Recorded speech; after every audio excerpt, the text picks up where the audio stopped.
My mom was out of town for work, and my stepdad was gone doing something for the evening. I was left at home with my two stepsisters, ages 12 and 15. My stepsisters were both extremely promiscuous, and they decided to invite two older guys over, probably age 20, maybe even older. I was very naive at this age, and sheltered by my mother. I knew the guys shouldn't have been in our house, but as naive as I was, I just went on with my regular nightly routine. So, I take a shower, put my house coat on, go in my room, and one of the older guys was laying across my bed smiling. I remember feeling extremely uncomfortable and not knowing how to react. I just quietly said, "Please get out of my room." He lay there smiling for a second, and then left. I locked my door and didn't leave my room. My sisters used to gang up against me, so I didn't want to tell on them and have them beat me up. I could hear my sisters running through the house, squealing, yelling, something about playing naked hide and seek. They were probably all having sex. I didn't know much about that at the time. My stepdad ended up calling to check on us and saying he was on his way home. One of my stepsisters overheard the conversation on the other phone line. They would eavesdrop on my phone calls and told the guys to leave out the back door. I ended up snitching to my mom eventually because my stepdad could tell something was off. Ended up getting in a lot of trouble too for not telling right then. I didn't understand why. Now at age 24, I understand, and it terrifies me to think of how horrible that night could have gone for me.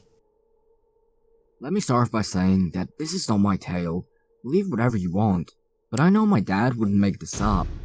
This is a story my dad has told and retold several times throughout the years. It's as creepy as it was the first time I heard it. So here it goes. It was the early 1970s in Des Plaines, Illinois.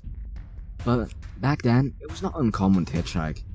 My dad and uncle, his younger brother, enjoyed doing this as they were quite the adventurers.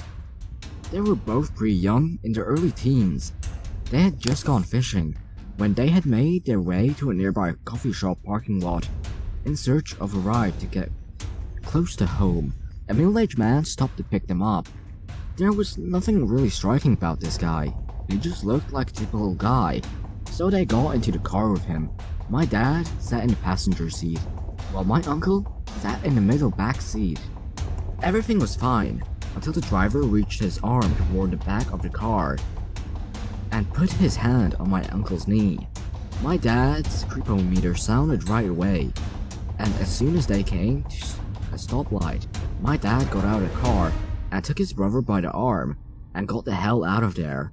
Fast forward a few years, it's 1978, and my dad catches a glimpse of a familiar face in the Chicago newspaper.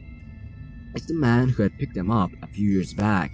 The article states that the man was arrested after police found 33 teenage males buried in various parts of his home, including the crawl space. This sick man would find teenage boys wherever he could to rape, torture, and kill. His name was John Wayne Gacy. Thanks for watching until the end of the video. If you did enjoy, click that like button. If you yourself have any creepy stories you would like to share, send them to the email in the description.